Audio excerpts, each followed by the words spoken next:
तो मैंने ये समझाने की कोशिश की क्यूरियोसिटी कितनी ज़रूरी है, क्योंकि क्यूरियोसिटी हमको और जानने के लिए सक्षम बनाती है।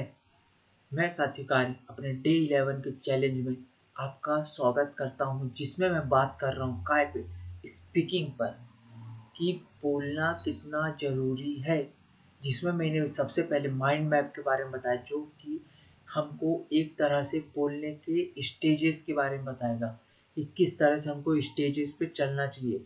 ये हमारी एक सीढ़ी की तरह काम करे। जिसमें मैंने पहली बात करा क्यूरियोसिटी की, हमें ऐसी चीज़ के साथ आगे बढ़ना चाहिए जो हमें एक दूसरे के साथ कनेक्ट करे और हमारे को एक दूसरे के अंदर जागरूकता और जानने की इच्छा बढ़ाए।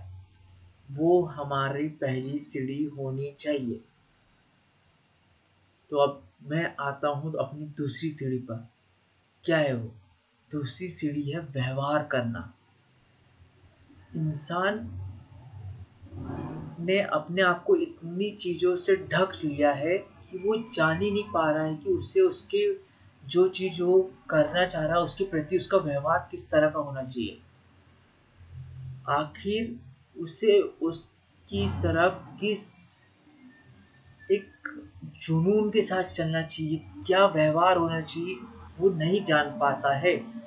मैं और आप ये व्यवहार जानना चाहते हैं, क्योंकि हम चाहते हैं कि हमारे जीवन में खुशी हो, हम खुश रहे, हम फोकस्ड रहे। इसलिए जो मेरी एनालॉजी है उससे समझने की कोशिश करते हैं, one mentor at a time. जो कि क्या बताता है कि मेरे को हर समय हर सिचुएशन में अपने मेंटर के साथ रहना है, जब तक मेरे को उनकी स्किल्स, उनका माइंडसेट, उनका वो व्यवहार नहीं मिल पाता है। क्योंकि उनका व्यवहार जो है वो एक उच्चतम व्यवहार है मेरे लिए, मेरी नज़रों से। तो मैं वो व्यवहार करना चाहता हूँ।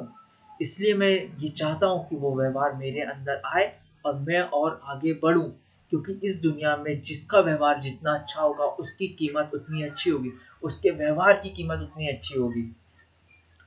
तो ये बहुत ज़रूरी है कि अपने व्यवहार को अच्छा बनाना, और उसके लिए अपन को अपने से उच्च स्तर के लोगों के पास जाना होता है और उनसे जुड़ना होता है।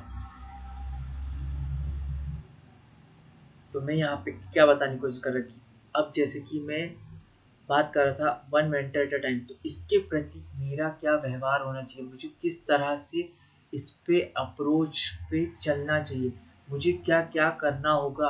One mentor at a time, ideal student बनना होगा, अपने टीचर की हर एक बात सुननी होगी, जो उनने कहा उसे इम्प्लीमेंट करना होगा। नो डाउट बहुत ज़रूरी है, विश्वास, इतनी सारी चीज़ें, ये सब चीज़ों के साथ आगे बढ़ना होगा, तभी आपका व्यवहार और अच्छा होगा। तो यहाँ पे one mentor at a time वाली जो मेरी एनालॉजी है उसके प्रति जो मेरा व्यवहार होना चाहिए वो इस तरह का होना चाहिए। अगर इस तरह का व्यवहार नहीं है तो मैं आगे नहीं बढ़ सकता।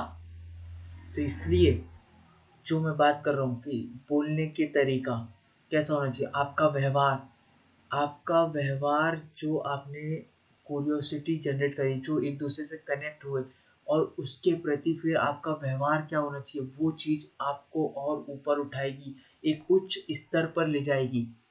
तो जो बोलने का दूसरा तरीका होना चाहिए वो क्या होना चाहिए, जो भी विषय आपने चूज़ किया है स्पीकिंग के लिए, उसके प्रति आपका व्यवहार, उससे आप किस तरह से देख रहे हो और उसे किस तरह से आप उच्च उस स्तर पर ले जा रहे हो, ये होना चाहिए। और हर चीज़ एक दूसरे से कनेक्टेड रहती है। तो जो आपका व्यवहार होगा वही चीज़ अगले स्टेज पे आपको ले जाएगी। वो अगला स्टेज क्या है अपना, नई चीज़ों की उत्पत्ति होगी वहाँ पर, मतलब नई चीज़ें बॉर्न होगी वहाँ। तो अपने थर्ड स्टेज होती है क्या, नई चीज़ बॉर्न होने वाली, जिसके बारे में मैं बात करूँगा। पहली चीज़ अपन ने बात करी क्या, नई चीज़ का जन्म हुआ, जिसमें अपन ने क्यूरियोसिटी जनरेट करी एक दूसरे से कनेक्ट होकर। दूसरी चीज़, जो क्यूरियोसिटी जनरेट करी है उसके प्रति जो आपका व्यवहार होना चाहिए वो बहुत मायने रखेगा, और जो व्यवहार होगा उससे जो क्यूरियोसिटी है और नई चीज़ जनरेट करेगा वो। समझ रहे हैं आप?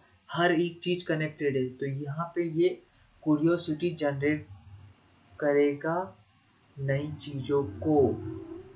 और अब अपन वो नई चीज़ों के बारे में जानेंगे। साथिकार यहाँ पे समय समाप्त करता है।